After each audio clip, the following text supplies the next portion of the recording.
You're watching Trends on TVC. Now, we have been talking about insurgency in Nigeria, and I have had two gentlemen here with me in the studio to talk about that. Richard Amusu, who is a security expert, and Babatunde Gbadamosi, a one-time governorship aspirant in Lagos. Now, joining us to discuss the case of the situation of insurgency in Nigeria is Senator Zanna Ahmed Khalifa, who represents Borno-Central at the upper chambers of the Nigerian National Assembly. Hello, Senator. Good to have you join us on Trends. Thank you. Now, Senator Zanna, I would like to ask you, what is the situation in Borno State as we speak? As it is now, I can say the military has started working,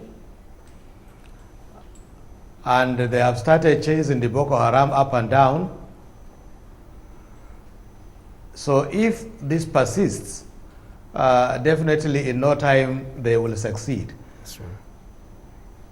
And as we suggested to them, they are still going out together with the civilian volunteers who also come out with them into the bush, and then they were chasing the Boko Haram, and they are getting them one by one.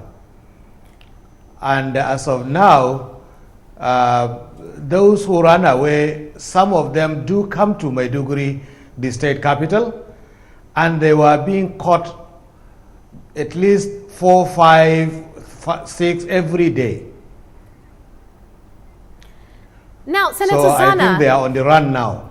Senator Zanna, reports all over the social media and in some newspapers in Nigeria suggest that you're not happy with the measures that the federal government is taking about the situation as of now. Is that true? No, I was not happy the way they handled it at the beginning up till the last 3 weeks. Because they were not acting the way they were supposed to. And if you look at the way they started the operation, even at the beginning, despite our suggestion that it is an intelligence issue, not a military issue at the beginning, but the military went with force and did not cooperate with the civil society in that state. And that gave rise to the Boko Haram gaining ground by the day. Are you of the opinion that Nigeria is making progress in its war against insurgency? Is that what you're saying now? Are we making progress?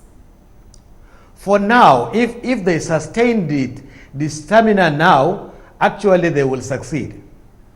Okay, I'm going to put you on hold now and then ask Richard if he But agrees with what you've said. Let's not forget that somebody must have made these Boko Haram to be strong.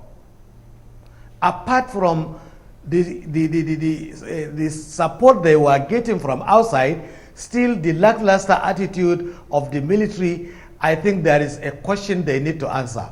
And the president has to set up a committee to investigate that. All right, Senator Zanna, I will need to put you on hold there and then take Richard's opinion if he agrees with you that we are making progress in the war against insurgency. This week there's a whole lot of good news from that side, from that part of the Nigeria. That's a whole lot of good news. Like I said, the issue of the vehicle seized, ammunitions, and pushing them backward. But the point is, I just heard about the disbandment of the JATF. Maybe that's a good news too, because like I said, we have sat down. Looking at the security situation in Yobe especially, let the military take over. When I say take over, do their job. So if a GOC has been appointed right now, that's a good one. So we're not going to say, because when I talk about JTF, there are combinations of all the military arms, Air Force, Navy, police, all of them together, working together. But now if it's just pure military, let's go. But again, the intelligent arms of the military must be working perfectly now. Now, you're in support of a total military takeover. Oh, yes. That takes me back to what Babatunde was saying earlier. You were asking me if I would like to have the military at my doorstep. Do you agree with a total military takeover? Not necessarily, because that's what the terrorists hope to achieve. They hope to achieve a state of war, a state of constant tension, if you don't mind, sir.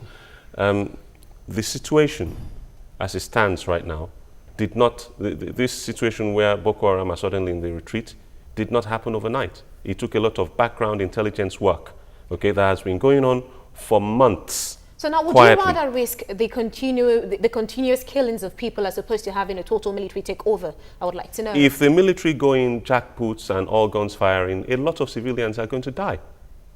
It will happen. And in order to forestall that, you have to actually go out, gather intelligence properly, okay, and then work based on that intelligence. Now, what you're seeing now is the result of months and months and months of intelligence gathering that's been going on, you know, quietly, irrespective of the fact secretly. that over the same period of time, people were being killed every But day. even as people were being killed, even as the media were reporting the killings of people by Boko Haram, they were not also reporting, because they were not allowed to come to the war front, the successes of the military.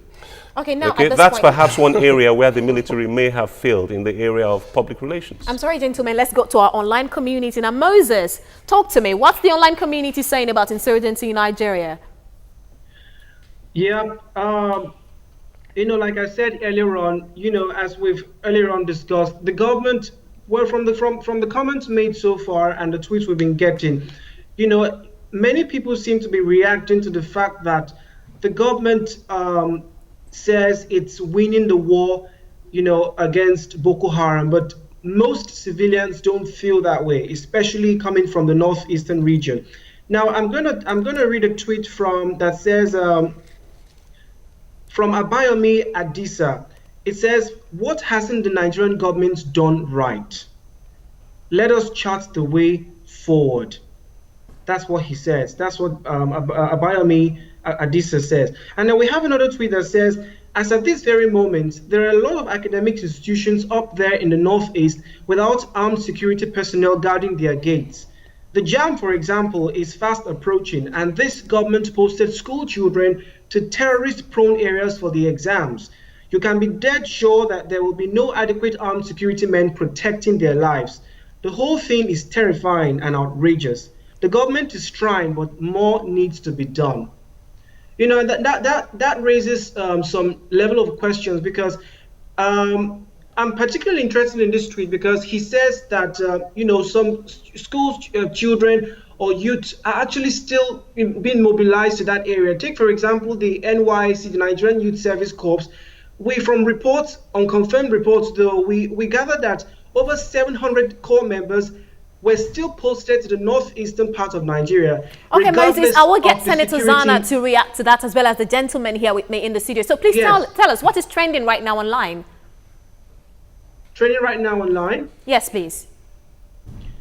What is trending right now online, as I said earlier on, was, you know, the across Africa. You mean across Africa or just in Nigeria? In Nigeria. What are they saying about the insurgency in Nigeria? What are the tweets that we are getting from the online community?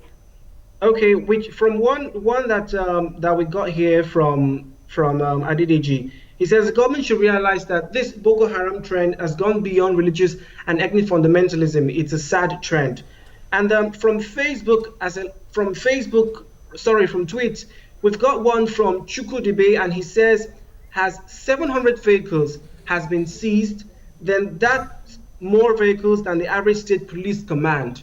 All right, Moses, it does appear that things are a little muddled up there. I will let you sort that out. We still have Senator Ahmed Zanna here. Now, Senator, you believe that progress is being made because of the recent strategy being adopted by the Nigerian military. Now, I would ask you, what is the way forward? Because irrespective of the security situation, children, NYSC members are still being posted to Nigeria's north. What's the way forward? The way forward is for the military to sustain the campaign.